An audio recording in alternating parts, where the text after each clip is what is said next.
Good afternoon and welcome to Opinion Journal. I'm Mary Kissel. The Obama administration announced on Thursday that we are finally going to arm the rebels in Syria. There's even suggestions of enforcing a no-fly zone. You're looking at video right now of the fighting. Hoover Institution fellow Fouad Ajami joins me now.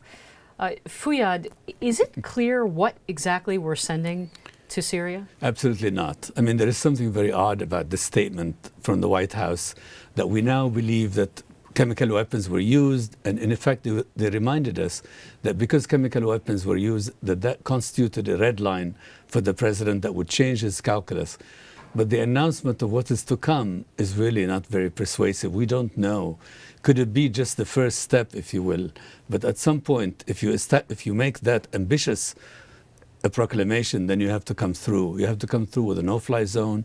You have to come through with anti-aircraft weapons. You have to come through with anti-tank missiles. These are the things we have not yet done. What changed? Because the president we've known about the chemical weapons use now for weeks, if not months. So was there some sort of trigger to this I don't know, announcement? maybe some people think it's Bill Clinton calling Barack Obama a wuss, and that really changed the calculation. Never thought I'd hear you say that word, Fouad. Exactly. So it's a kind of that this, I think it's really basically the president has been under pressure.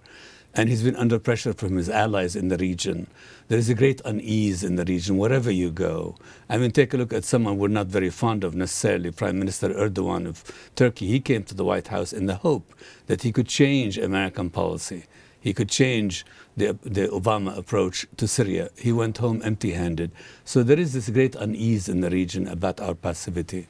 And who are the rebels really fighting? Are they fighting Assad, or are they actually fighting a proxy war against Russia and Iran? No, they're fighting, I think I know many people who were in these refugee camps. I mean, the refugee camps I know are in Antakya, they're in Turkey.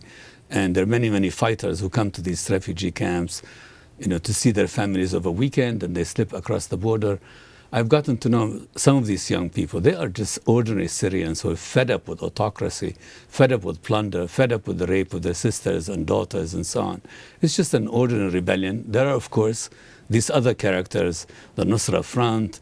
There are people who came from Libya, people who came from Tunisia. But these people came all the more because there was not an active approach by the Obama administration and by the West. Is a no-fly zone and arms to the rebels, is that enough to tip the balance in their favor? Oh, we don't know. We do know that, if you go back to December 2011, the Obama administration was saying about Bashar that he was dead man walking.